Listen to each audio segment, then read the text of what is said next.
할렐루야. 오늘 본문을 통해 주의 일을 하는 자들의 자세라는 제목으로 말씀을 전하려고 합니다.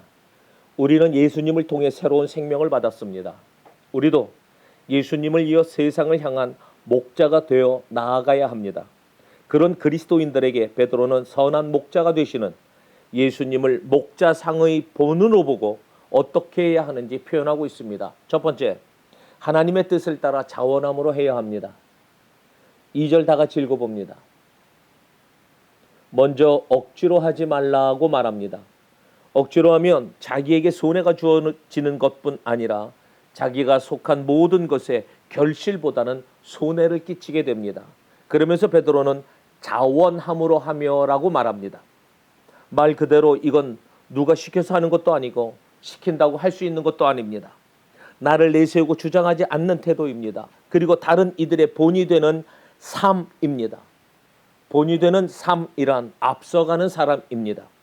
자원하는 마음으로 하는 자들은 하나님의 뜻을 따라 해야 한다라고 말합니다. 하나님의 선하신 뜻을 따라 하게 되면 매사가 감사가 넘칩니다. 예수님은 생명을 얻기 위해 목숨을 버린다고 말씀하셨고 실제로 십자가에서 그 목숨을 내려놓으셨습니다. 전 생애를 양들을 위해 아낌없이 쓰셨습니다. 그 생명을 우리가 받은 것입니다. 바로 그것은 하나님의 뜻을 따라 행하신 예수님의 모습입니다. 두 번째, 더러운 이득을 위하여 하지 말고 기꺼이 하라고 말합니다. 2절 말씀을 다 같이 한번 읽어봅니다. 목자가 자기의 양을 돌보는 것은 어떤 이익을 취하지 않고 자신의 몸과 같이 여기고 돌봅니다. 다윗이 고백합니다. 다윗은 양을 치는 일이 행복했던 것입니다. 이렇게 고백합니다. 사무엘상 17장 34절에서 37절 말씀을 한번 참고해서 읽어보시기 바랍니다. 내 양을 돌보는 자의 모습이지요. 선한 목자가 되시는 예수님께서는 당신의 양들을 위해 어떤 이익을 취하지 않고 당신의 목숨을 기꺼이 바치셨습니다. 그러나 사꾼 목자는 내 양이 아니기에 자신의 이익을 위하여 돌보다 위험한 일이 닥치면 내버려 두고 도망가기가 일쑤입니다. 오직 자신의 이익에 목적을 둔 돌봄이었기 때문입니다. 요즘도 성도들의 심리를 이용해 자신의 목적을 채우는 사입이나 이단, 거짓 종교 지도자들은 다 사꾼 목자요, 예수님의 말씀대로 강도요, 도둑입니다. 우리는 주님의 걸어가신 뜻을 따라 그 은혜를 따라 내 양을 지키는 데 기꺼이 나를 드릴 수 있는 삶이어야 하는 겁니다.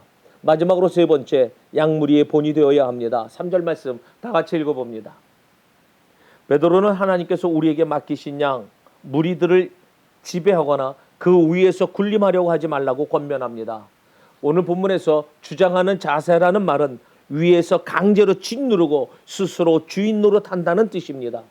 예수님께서는 우리에게 스스로 본이 되셨습니다. 그래서 내가 너희에게 행한 것 같이 너희도 행하라고 말씀하고 있는 겁니다. 요한복음 13장 15절입니다. 베드로가 지도자들이나 일꾼들에게 바라는 것이었습니다. 말씀을 마치려고 합니다. 주의 일을 하는 자들은 결단코 하나님의 뜻을 따라 자원함으로 해야 됩니다. 그리고 더러운 이득을 위하여 하지 말고 기꺼이 즐거움으로 임해야 되는 겁니다. 그리고 마지막으로 양무리의 본이 되어야 합니다.